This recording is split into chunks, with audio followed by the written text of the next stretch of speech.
I found out I was pregnant at the same time as my mafia husband's childhood sweetheart Rosa. To protect her baby from being aborted by her parents, my husband claimed her baby as his own. As for mine, he coxed me, saying he will claim only after her baby was born. I confronted him, demanding to know why he would do this to me. His response was cold and unwavering. Claiming her baby as mine was the only way to protect them both. I won't let anything happen to her or the child. In that moment, as I looked at the man I had loved for 10 years, I realized my love for him had died.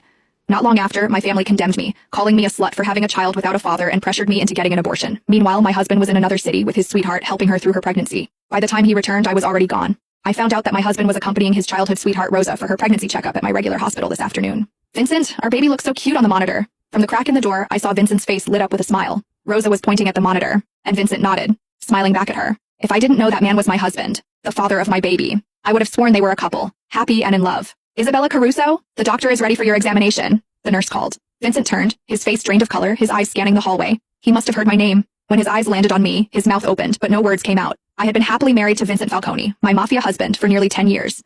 This year, I was finally pregnant with his child. He of all people should know how difficult it is for me to have the baby now. How could he do this to me? I slowly walked toward him, my heart boiling with fury, anger, and the deep sadness of realizing how much I had been lied to. Is that why you told me you couldn't come to my appointment today? I tried to keep my voice steady, but the anger surged, making it impossible to control. Without thinking, I raised my hand and slapped Vincent hard across the face. It was the first time I had ever lashed out at him like this. Yet even after I slapped him, he stood there, silent, avoiding my gaze. Your silence isn't helping, Vincent. You owe me an explanation. Vincent didn't move, but Rosa, who had been standing behind him, stepped forward, shielding him from my anger. Mrs. Falcone, Isabella, right? She said, her voice shaking. Blame it all on me. Vincent did nothing wrong. It was my mistake, Isabella. I'm the one who got pregnant. Blamed it all on you, huh? I scoffed, the bitterness in my voice clear.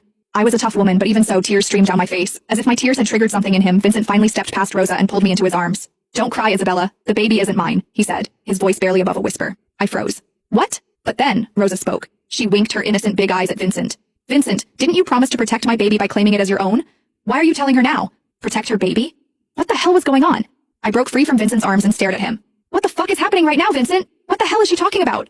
Vincent! Rosa called him too, clearly trying to stop him from saying anything more. But Vincent didn't hesitate. Isabella's my wife. She deserves to know. All right. Rosa's tear-filled eyes locked onto mine. If you really need to know, Isabella, Vincent decided to claim my baby as his, so he might not be able to claim yours. Vincent's face drained of color, but he stayed silent, offering no correction. But don't worry, Rosa continued, her tone suddenly sweet as she reached for my hand, her fingers hovering just above mine. Vincent said that even he can't claim your baby now. He'll adopt once you've given birth. Our baby will belong to the Falcone name, she added, her voice dripping with faux sincerity. I swear I saw a brief smirk twist her lips, but it was gone before I could be sure. I turned to Vincent, still silent, his head bowed as if he couldn't bear to look at me. Is this true, Vincent? My voice wavered as I forced the question out. You're going to give up on our baby to save hers? I'm sorry, Isabella, he whispered, his voice hoarse, barely audible. Tears welled up again. Is her baby so important to you that you'd abandon ours? Vincent hesitated. The